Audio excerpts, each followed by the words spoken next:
What's up mga boss? Meron tayo ditong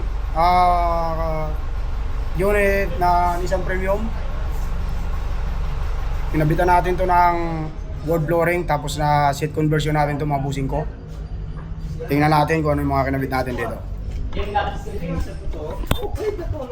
Ito mga boss, yung dito sa last row. Pinabitan natin to ng Tang Deluxe na 2-seater. Tapos style ito parang jeep. Harapan na ito mga busing ko. Tapos ito yung kinabit natin, naka wood flooring na yan. Nung una, grabe yung sira-sira na yung mga mating yan. Ngayon na yung kinabit natin, naka wood flooring. Tapos ito mga boss, upuan ng Deluxe. Yung pang first row sa Deluxe na foldable yung dito. Kaya mga busing ha. Napakaganda ng flooring na kinabit natin dito mga busing ko dahil kulay gray. Napakatibay niyan, napakasulit niyan, tapos nakasilan dito sa gilid yan para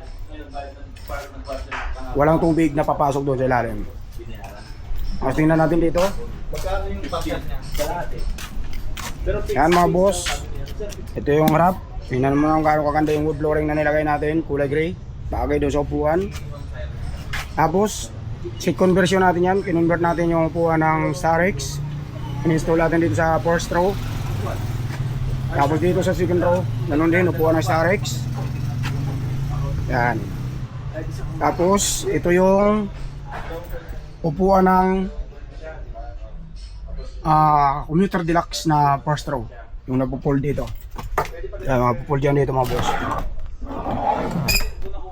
Ang daan ng pasahero niyan, yung doon sasakay sa likod. Sa likod na pintuan na yan mga boss, dadaan. Kasi wala na. Sagad-sagara na yung pang deluxe na upuan dyan. Tapos din naman kung gano'n kaganda itong wood flooring. Ayan mga busing. Yan. Yan ang wood flooring na nilagay natin dyan sa unit. Napakaganda mga busing ko. Yan. Yan mga boss ha. Kung gusto nyo magpagawa ng ganito, message lang kayo sa aming Facebook page mga boss.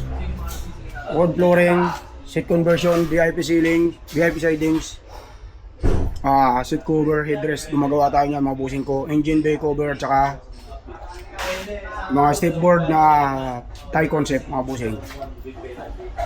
Ayan, video lang natin tong flooring para makita nyo kung gaano kalinis yan. Ayan mga boss. Yan mga boss, message lang kayo sa aming Facebook page kung gusto nyo magpagawa ng ganito.